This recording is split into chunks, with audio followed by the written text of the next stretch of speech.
Good morning, the new My 97.5. Yeah, Mickey Thomas for Mike Pesto. Is this really Mickey Thomas? I hope so. You don't have people making the phone calls for you? I'm so used to when I have someone on of your caliber, it's let me have you talk to my assistant first, and they will pass you on to a second assistant, and then you'll get to speak to Mickey Thomas. No, I don't have any assistants around me right now. I got to tell you, it is a privilege having you on. Thank you for the time this morning. I really appreciate it. Oh, sure. So, No problem. I got to ask, because I got to take it back. This is the first time we've ever had a chance to talk. When did you actually join? And was it, when you joined, was it Jefferson Airplane still at the time? Was it Jefferson Starship at that point? How did that all happen?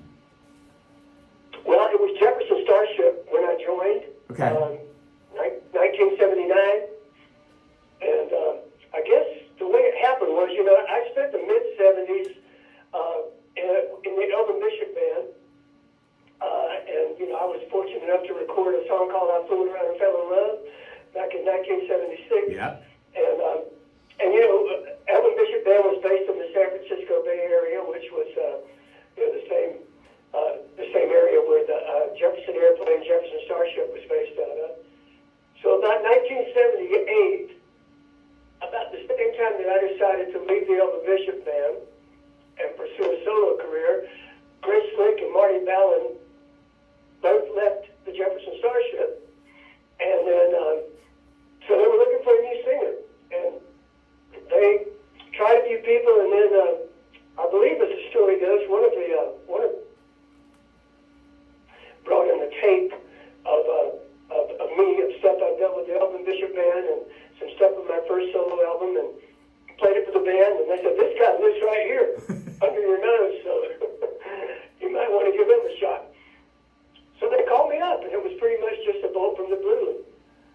I said, wow, Jefferson Starship. I said, I don't know. How is that going to fit in with my musical background and what I have been doing with Elvin Bishop Band? And my roots were more in, rhythm and blues and soul and blues and gospel and stuff like that. But I thought, well, what have I got to lose? I'll give it a shot. So I decided to go over and meet the guys, and we hung out a little bit. And we were jamming a little bit in Paul Kentner's living room, and the band proceeded to play me a rough version of Jane. Oh, wow. And I thought, well, this is not what I expected from the Jefferson Starship. This sounds pretty cool, and I could actually work. So Jane was what sold me on the idea, and then obviously I did join the band, and we recorded Freedom at Point Zero, and Jane was the first song we recorded, and it was the first single from the album, and it was kind of the calling card for the new Jefferson Starship.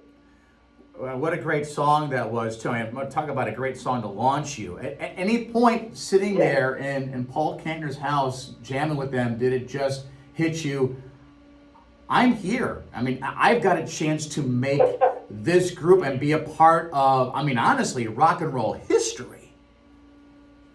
Well, probably, but at that point in time, it was kind of like a big question mark as to whether or not the Jefferson Starship would even continue on as a band. And losing Grace and Marty at the same time, and the drummer, John Barbada, had been involved in a real serious car crash, and he was not going to be able to drum again for several years. So, and part of what made it easier for me was that Ainsley Dunbar joined the band about the same time I did.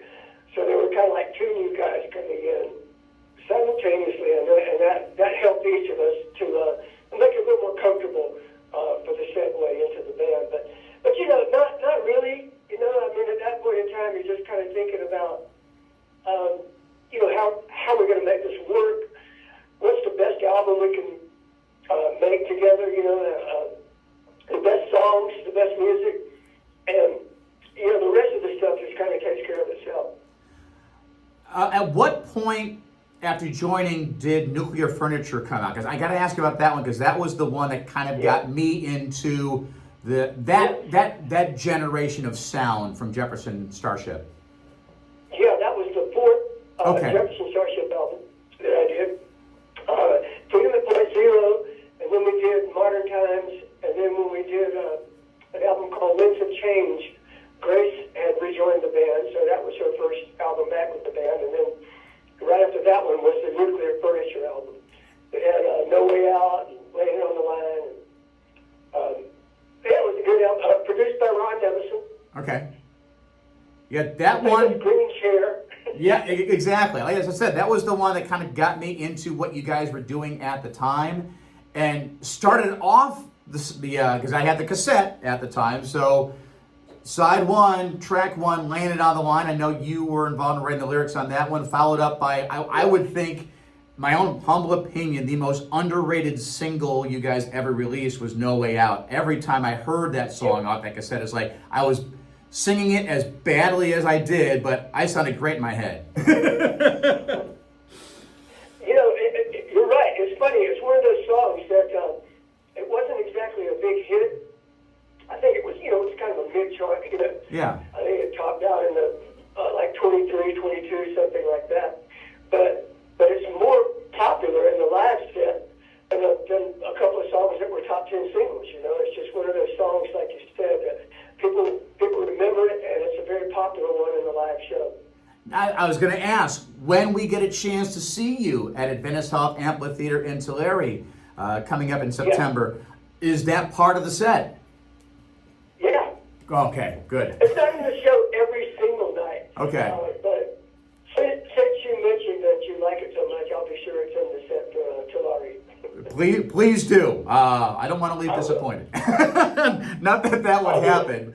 But for you, having been a member of this group since, like I said, the late 70s, what keeps you going with it? What feeds you night in, night out, day in, day out, still being associated with Starship featuring Mickey Thomas? The fact that I can still do it. I'm thankful that, I feel great. My voice is great. I feel as good as I've ever felt in my whole life, and probably enjoying being on stage as much or more than I ever have in my life. And so, it's just the sheer joy of being able to do what it is that you love to do and still do it well. Thank you for saying that and putting it that way. I used to work at a sports radio network years ago, and when Michael Jordan retired and then came back with the Wizards, and everyone said, well, he's tainting his legacy. My argument has always been, man, if you have the ability and the want and desire, go out on your terms. Don't go out because someone else is saying, well, he'll never be who he was, or they'll never achieve what they did. First of all, you can't say that. Second of all, if you could do what he's doing, you would do it too. Well, yeah, and it's different for an athlete too, because there's that physical thing that happens after a certain point that makes it sort of impossible to continue doing what you've been doing at such a high level. But fortunately for me, I don't have to get in there and like butt heads with 300 pounds. I just gotta be sure I try to keep my voice in shape and just have fun doing what I'm doing. I was talking to my good friend Ed Roman from Collective Soul, and he was telling me that, and he's younger than me, obviously, but he was saying, people always ask me, when are you going to retire? Do you think about retiring? And, people ask me that too, but I like Ed's attitude. He says, I get to travel all over the world doing what I love to do more than anything. I get to meet interesting people all the time. I get to see beautiful places, new places I've never seen. But I figure I've been retired for about the last 30 years. That's a great way of putting it. Yeah. So I have to ask you, and I was figuring out how to best phrase this. Again, we've never spoken before, and this comes from a place that I love the song. But what is it like being a part of what has to be one of the most polarizing songs in music history, We Built This City? Did you know at the time it was going to be as huge as it was, but as polarizing as it was in the same breath? No, I didn't know either one of those things.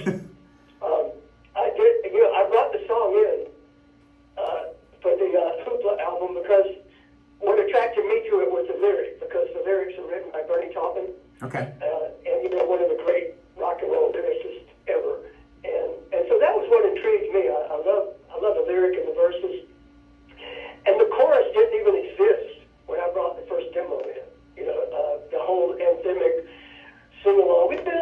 City Yeah. Feeling Rock, that wasn't even part of the song.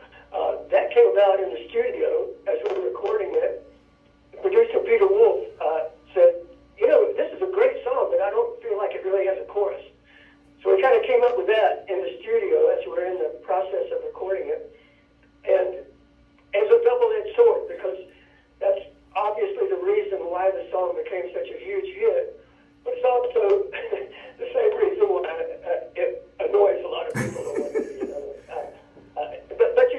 It is polarizing, but that's good because that's what has kept that song alive for 40 years now. And the fact that it is people are still talking about it, right? You're either on one side or the other, but most of I don't see any of the polarizing effect in our live shows. Whenever we play the song live, it probably gets the most reaction from the audience of any song that we do. Yeah, how could it not? I remember I've hearing it. never seen one person in the audience as soon as we go this city go, oh no, not that song.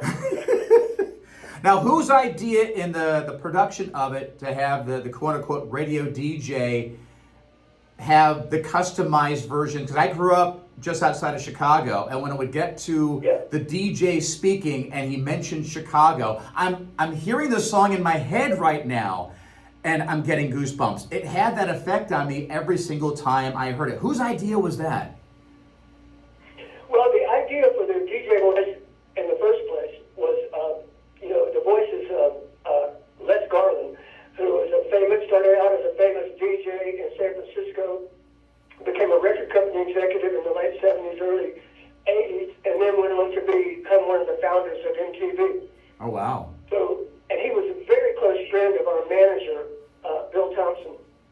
And then I got to develop a great friendship with Les too over the years. As a matter of fact, we still see each other all the time.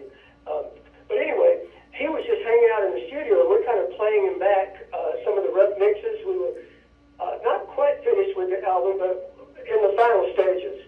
And we built this city, and there was that musical passage, and we're like, we're not quite sure yet what we're going to do here. It might be a guitar solo, might be some keyboard stuff, but I don't know. We might just come up with some weird sounds or something. And we said, I think our manager, Bill Thompson, said, well, Les, why don't you just go out and do something? Do your bit there, like a radio, your DJ bit. And he goes, really? And I said, yeah. So it was very serendipitous, spontaneous.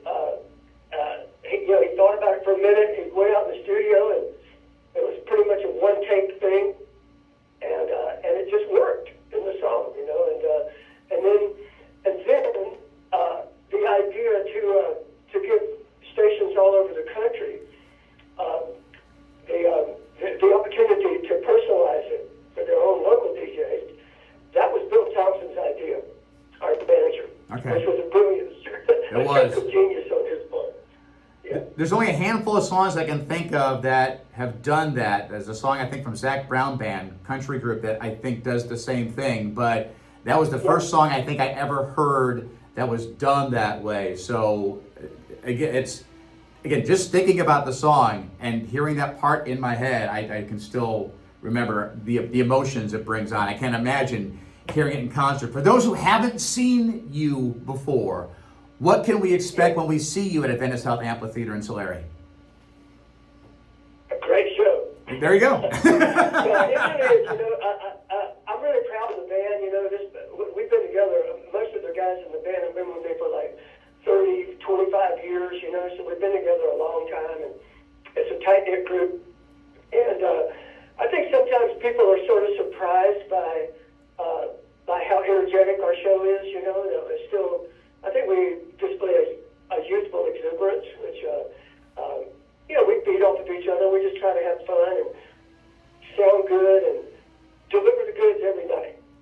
Well, we can't wait to see you. It is going to be a great show. Again, Mickey Thomas's Starship at Adventist Health Amphitheater in Tulare. You can get your tickets at spadeentertainment.com. That show coming up with Flock of Seagulls, September 5th. Mickey, cannot wait to see you. I will be in attendance that night, and I cannot wait to hear No Way Out. Flock of Seagulls is going to be there too. Yeah.